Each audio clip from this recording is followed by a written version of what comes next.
All right. Hey, everyone. Hello. So we're here today to talk with Leonard Teo. So Leonard Teo is the CEO of ArtStation. ArtStation. He will talk a little bit about extensively about what ArtStation is, but let's say it's a community platform for artists, by artists and for artists. So he's going to talk about it. We're going to go over like things like your background, what made you who you are today, and what made ArtStation. Yeah. All right. Yeah. So for people in the audience, you will have we will try to have a little time for Q&A. So if you have some questions, just keep them to yourself, and we'll try to find some time afterwards to ask them to Leo. Yep, all right? and everything up here, this is all artwork from ArtStation. This is our Chrome extension, actually. All we're doing now is we're running Chrome, and it's just randomly, showing really great artwork from the site. So anybody can install this on their, Chrome browser and just have cool artwork when you start up a new tab. So yeah, France, over to you.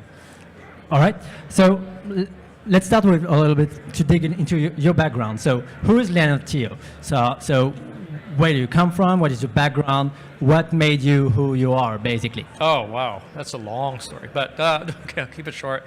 So, like many people here, I wanted to be a game developer as a teenager.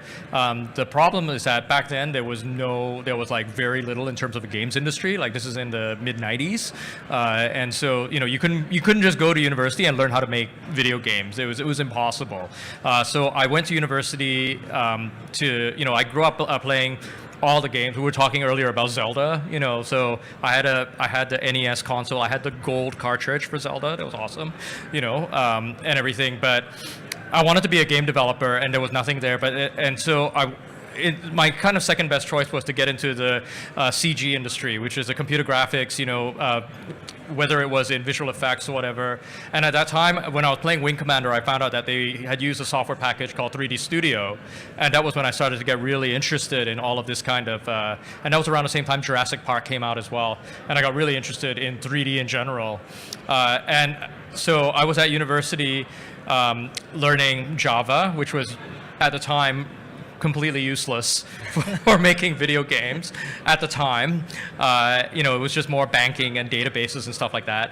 And then, when as I was getting into 3D, I was so far away because I was in Australia. I was in small town Australia, and I couldn't connect with the industry. And then I realized a lot of people actually had the same problem. They couldn't connect with the industry, and that was when I first started to build online platforms and online forums, online news site, online galleries that allowed artists or people interested in the computer graphics industry to get together. And that was how it all kind of began back in 1999, 2000. Yeah. Okay, so we're going to come back to that part about ArtStation. Yeah. So you kind of told us a little bit about it. What got you interested in media and entertainment generally, and what types of things did you do in your early career that motivated you to go in that direction? So, like I said, for me, it was just the games were really engaging. Like I was playing Wing Commander. For me, Wing Commander was like an amazing experience. And then on the NES, Super NES, Street Fighter, stuff like that. And so I was always very interested in the games industry. And then what really happened, there was a big shift in the late 90s towards a lot of practical visual effects in movies becoming 3D. And when I realized that those software packages were readily available, like anybody could, if you had $20,000, you could get like a package like Manteo. At the time, Manteo was state of the art, Softimage. So that was how I really got into it. Was first using 3D Studio and packages like that. Yeah.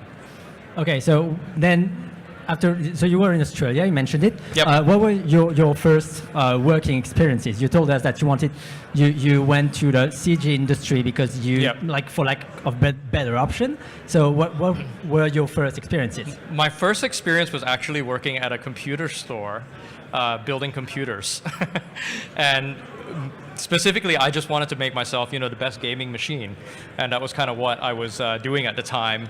But but apart from that, really, I've been working for myself, and then after the first company that I created, it was CG Society, and we published books as well. That was very successful, and then I sold that in 2006, and got offered a job here in Montreal. I moved here. I worked at Softimage, and where I worked on XSI, and then we were acquired by Autodesk, where I became the product marketing manager in charge of all the Autodesk games products, so including middleware, game engines, anything that touched games at Autodesk. I was pretty much in charge of marketing for it. All right. So you mentioned that you launched books. So how did you get involved with publishing? At the time, this is back in 2005 or 2004. You see, what I noticed was that at the time, like, posting artwork online was a very novel thing. Everybody was starting to do it on sites like ours, like CG Society. They were starting to post it on forums and things like that. But the problem is that they would go missing after a while. They would just disappear because people at the time, people were just hot linking to stuff like their GeoCities account. I don't know if anybody remembers GeoCities. Yeah, stuff like that. And they were posting it there, and it would just vanish. It would literally just vanish. You go there like a few weeks later or a year later, it's like, oh my gosh, that great artwork that I remember, it's just gone. Like, there's a 404 error there. And so I decided. And at the time, the site, we needed another way to monetize it because there was all these free users wanting, just uploading stuff. So I had this idea, hey, why don't we get all the best artwork for the year and put it into a book, into an annual? And that was the very first book that we created, called Exposé. We launched that in 2003, 2004, and it did very well.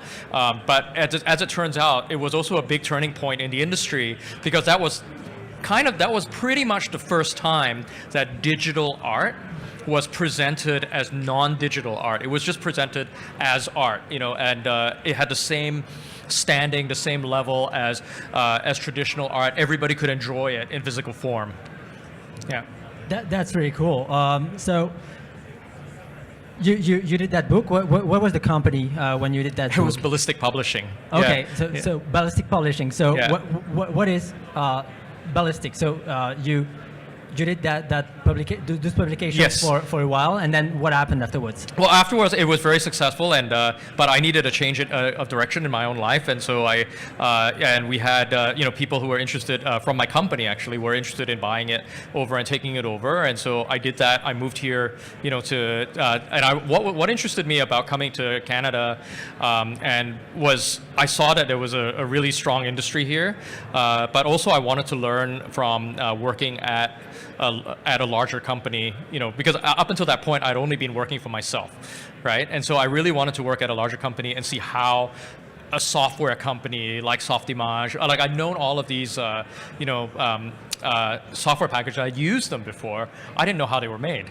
So that's when you joined Autodesk. I joined Soft. Soft got acquired by Autodesk a year later. Yeah. All right. So you spent time at Autodesk doing stuff. Exactly. Tell us a little bit about it. So at Autodesk, like I said, I was in charge of the product management, product marketing for the games, for all games industry products. That included everything from the DCC products from Maya to middleware as well. So at the time, we were marketing Human IK and Kinagon or Kinaps AI and stuff like that. So that got me really interested. But what was really unique about that was, I went on the other side of the fence, because up until that time I had been working very much in and amongst artists, helping them to create a community, right? And then when I worked at Autodesk and Soft, you kind of cross over to the other side and you learn what it's like to create tools for artists that are, and try to make them, commercially viable, and try not to get lynched by artists as well.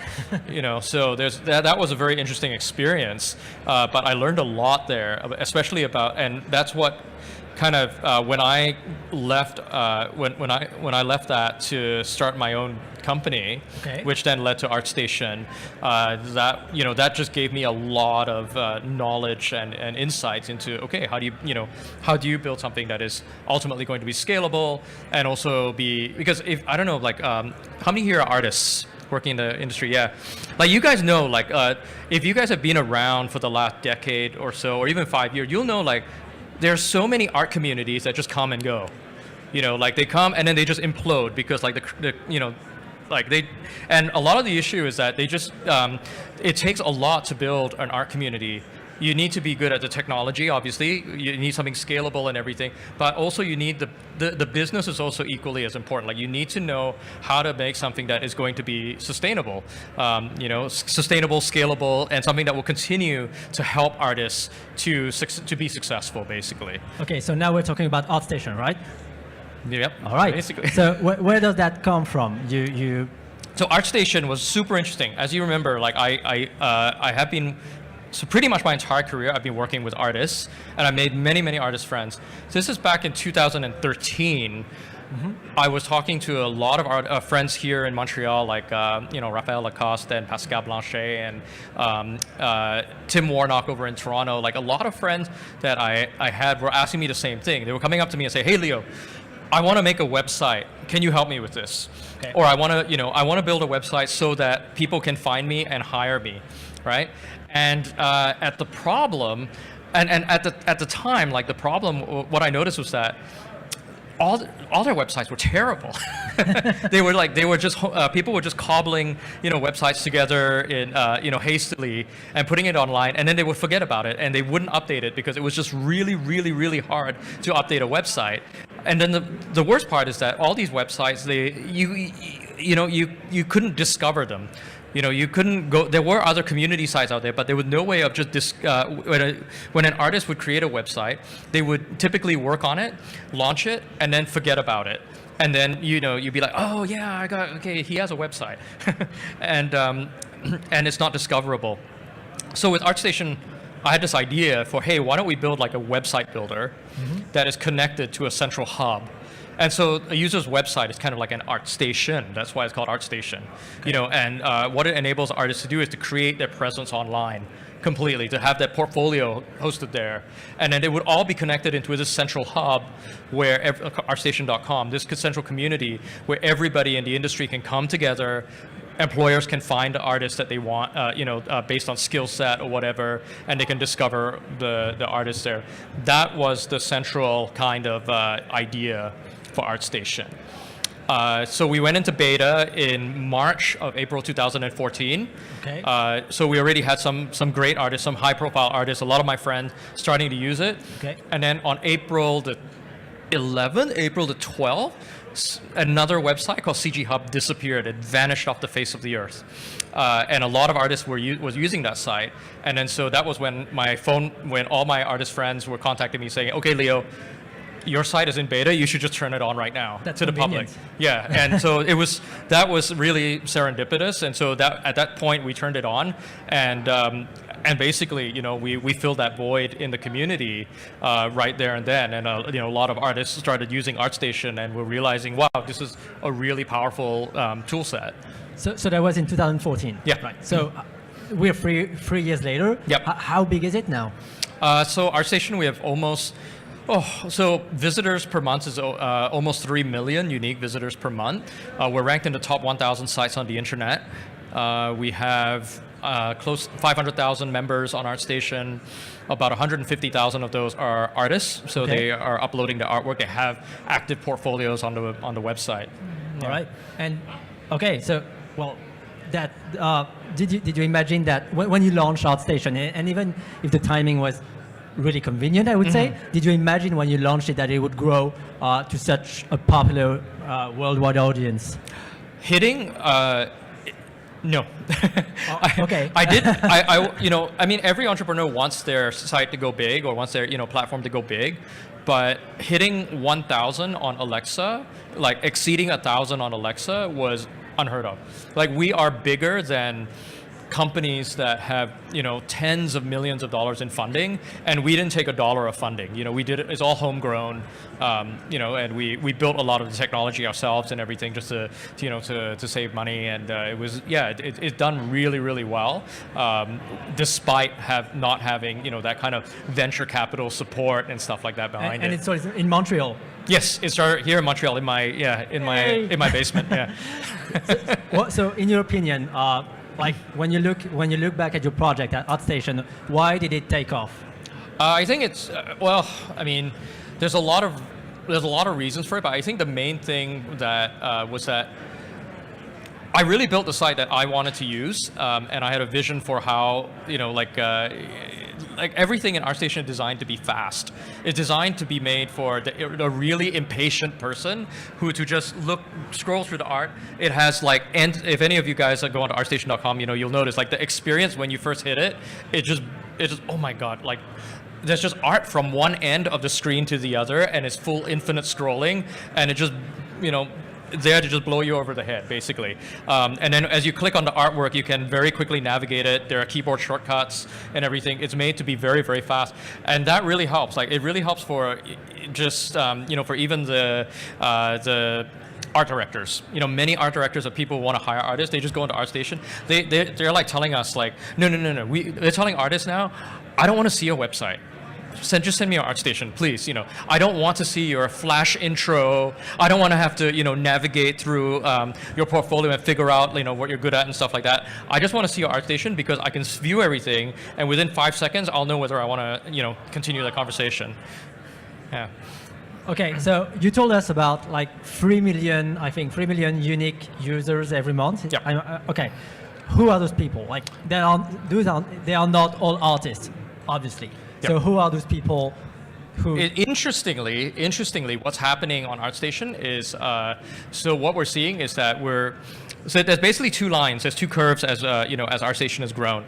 And there's the artist curve, so we track the number of artists who are joining up on ArtStation, who are uploading artwork and stuff like that. That's slowing down. That's slowing down as we hit a saturation point in the industry because we have most of the professional artists now on ArtStation. And then the rest of them are fans. They're just people who want to enjoy the artwork, go there, follow the artists. There are people, hiring artists. So we have a lot of companies and people from companies like that are not really even related to our industry, like Tesla, on ArtStation, actively hiring people. So yeah, like the curve, the number of is growing, is exponential now. It's going to grow even more, where we see a lot of just consumers and fans joining the site just to follow artists and to be able to interact with them in some way, engage with them. Okay, yeah. so so people come just to see art and enjoy like great things made by artists, but there are other communities on the internet that do that. Yep. What is it that separates ArtStation from those other communities in your opinion? Focus does, yeah. So, yeah, everyone knows. I mean, there's many other sites on the internet. There's DeviantArt, there's Behance, the ArtStation. But ArtStation is very different because we are focused very much on media and entertainment. There's no furry stuff on our front page. There's not, there's no cosplay, on ArtStation either, and so when you go onto ArtStation, it is very, very much, just media and entertainment, a lot of gaming art, concept art, that kind of thing, and because of that, and because of the focus on the industry, and also the focus on the quality, that's why it really differentiates itself, and we're not interested in allowing photography. We're not interested in allowing, other kinds of art, cosplay, and stuff like that. That's just because there are other sites already that do that, and they do it very well. Like when you look at just the, and it doesn't matter that some of these other sites are much larger than ArtStation because it's very diluted. Like we've had professionals say, okay, when I post on ArtStation, I know that my work is being seen by the right kinds of people. I mean, there's even Instagram, right? Instagram is great for interacting with consumers in general, posting it on. But what's an Instagram like worth? Like it's very different from when you post it on ArtStation and that, okay, it is very much very focused on the industry, and that people in the industry are looking at it as opposed to a whole bunch of anonymous fans or bots, Great. So where do you want to take ArtStation now in the future? Where do you see it heading? So yeah, we've made a lot of headway with ArtStation in terms of the portfolio. So this time last year we launched the pro accounts, enabling artists to create their own portfolio websites. That was the original vision of it, and we've really amplified that now so that there's a lot of really cool artwork, like going there's a lot of cool features, for users to build their portfolio sites and stuff. The next big step is allowing artists to sell their stuff. Okay. So if you go to the ArtStation booth, which is just over there, right? Check it out. Like all of the prints that you see, we've got canvas prints. There's even one with Martin de Chambon's work printed on aluminum, right? That's the kind of stuff that every artist on ArtStation will be able to sell in the near future. And they're going to make profit out of it? Exactly. So artists can sell that on ArtStation, through the ArtStation website, through the ArtStation profiles, and they can make money off of that. Okay. Yeah. So, and when is it happening? So, you tell me.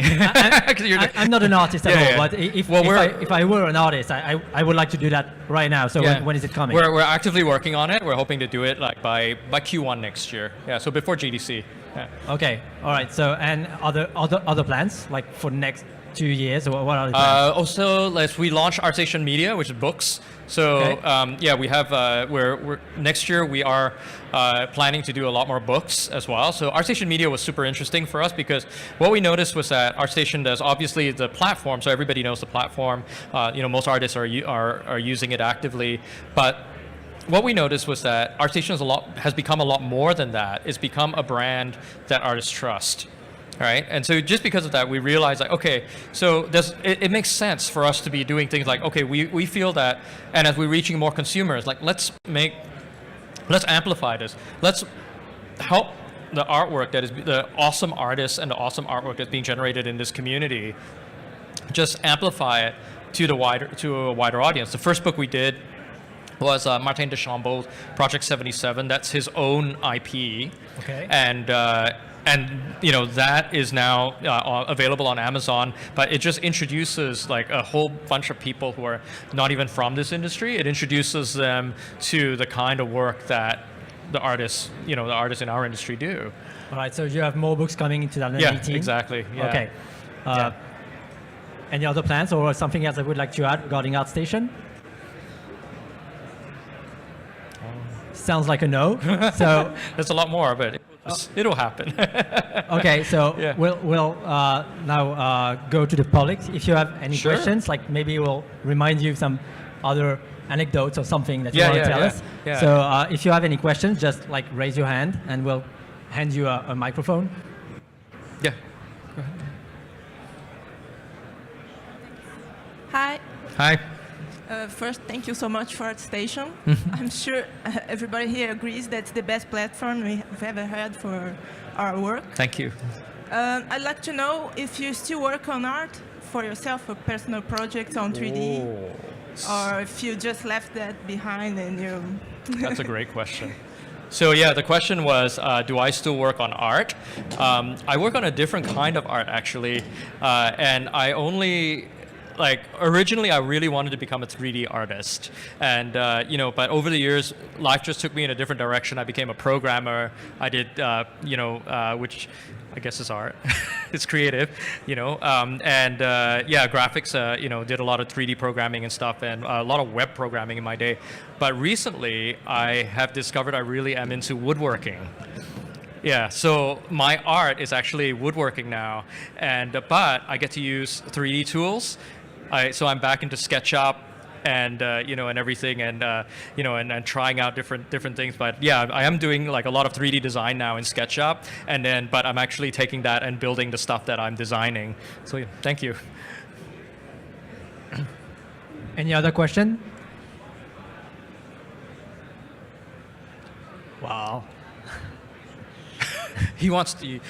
Yeah, I saw his face. Thank you. I know he wants to ask a question. So, thinking about the future of ArtStation, it's an awesome platform, as you mentioned. Yes, we are very thankful for the work that you've done. Do you see the future of ArtStation a place where people can have, besides the aluminum thing you mentioned, their own shop within ArtStation? Yes. Or do you? Okay. Yeah, that's the powerful thing, and we've been actively working on it. And we're really excited at the kinds of products. So obviously there's like the, being able to sell digital goods like the Gumroads and stuff like that. Like people already, they want to be able to sell digital goods to their peers. But being, as I was mentioning, like this is a huge opportunity with with people who are with consumers, which is the general public who want to buy like all kinds of artwork, on different media. There's there's cell phone cases. You can buy it on aluminum, on canvas, archival print. The most interesting one that we came across was shower curtains, and I'm not kidding you, but apparently shower curtains they do really well. That's amazing. I look forward to that. Okay. Thank you. Thanks. Thank you.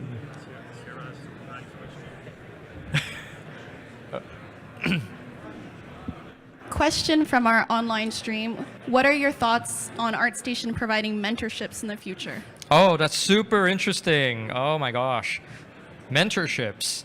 Yeah, so mentorships is something that I can't announce anything here, except like we are, actively looking into the educational space, and there's a lot of opportunity. There's a lot of people out there who want to be, who want to learn, and it's such and this is really what excites me about platforms like ArtStation. Why I got into building these online platforms is because they transcend geography. I was a kid in Adelaide, Australia, where there was like no, without access to any of the resources. Like I built the first website when I built CG Society back in the day, back in 2000. I built the leading online CG community with art and everything on a 28K modem. Think about that, right? And so when people tell you like, oh, I need this, oh, I need that, I say, no. You can figure it out. So yeah, and when it comes to online mentorships and stuff, like what I find very exciting is that the world has become a lot smaller. There's so many talented people all around the world who can offer that kind of online mentorship, who can offer that kind of training, and I think there's some exciting things that we're going to be announcing soon. So stay tuned.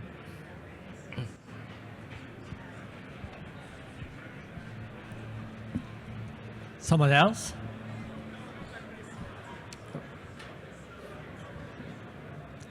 Is that already it? The silence is deafening. Another question from the online? The internet. The wonders of the internet when it works. Another live stream question. Who are your favorite artists on ArtStation? Oh, I'm not allowed to say that. I'll get lynched. Just look at who I'm following. Go to my profile and look at who I'm following, and you see all the artists that I follow. There's I have a lot of favorite artists. I can't say any one in particular that gets me, but I also have a lot of. What's been really great about ArtStation, I will say, is just the friends that I've made. And I hear about the stories of how it has impacted many artists' lives positively, like people who have just signed up on ArtStation, posted their artwork and got their dream job, stuff like that. Or they have joined the challenges where I've seen them get involved with the challenges and do a competition or whatever, and then they will, and they do well enough that it leads them to greater things. So no, there is no one favorite artist, but there's a lot of stories, just a lot of, a lot of friends, lifelong friends that I've made through ArtStation. I'm really grateful for it. What is your advice for aspiring artists? Oh, be smart about. There's many things about what you want to. I guess one of the things I would say is obviously stop thinking like an artist and think also like a person who is doing business in this industry, because I say that in a way because a lot of artists I meet, they just want to draw. They just want to make art, when you don't realize that actually you are, you're a provider in this industry. And you're a professional. You're providing a service to this industry. And there's so many, and I see many artists just wanting to do like one very specific thing. It's like it's kind of it's a bit disheartening sometimes when I go to a conference like THU or whatever, an art conference, and I meet these artists, and all these recruiters over here. So all the artists, like massive and massive artists, and you talk to all these artists, you're like, hey, what do you want to do? And they all say, oh, I want to be a concept artist. And all these recruiters are over here, and you're like, hey, what's your, who are you trying to hire? And they're like, visual effects artists. So it's where there's this mismatch, and I think there's a lot of opportunities out there in the industry. There's a lot of jobs there. There are many. If you go to ArtStation and you look at the jobs board, we have the world's largest art job board, and there are hundreds of positions to be filled. And I just think that if artists would think in a way that allows them to be flexible, and there's many ways to get into this industry. There's many ways there's many skill shortages as well. Find out what those skill shortages are. Find out how you can fill those gaps, and yeah, that would be my advice to aspiring artists. Yep, there's some more. Any other questions? I don't have a mic anymore. Yeah. What time is it? All right, any other questions on this side of the audience? Nope. All right. All right, so I think we'll wrap it up. Yeah, we'll wrap it up. Make sure to check out the booth. Check out all the artwork on the booth and everything. I'll be hanging out here. Like, if you got any questions, feel free to hit me up. France here as well. Tonight, what's happening tonight? Nocturne? Okay, so what's happening tonight? Well, tonight we've got I didn't get all the information, so. Okay. Well, tonight we have portfolio reviews. Okay. At the booth. So definitely, if you guys are around for Nocturne tonight, come hang out, have a few drinks, and check out the great artwork, and meet all the artists as well, and get your portfolio reviewed if you want. Okay. Okay. Thank you very much for your attendance. And feel free to visit the booth, ArtStation booth there. Thank you very much. Thank you, Leo.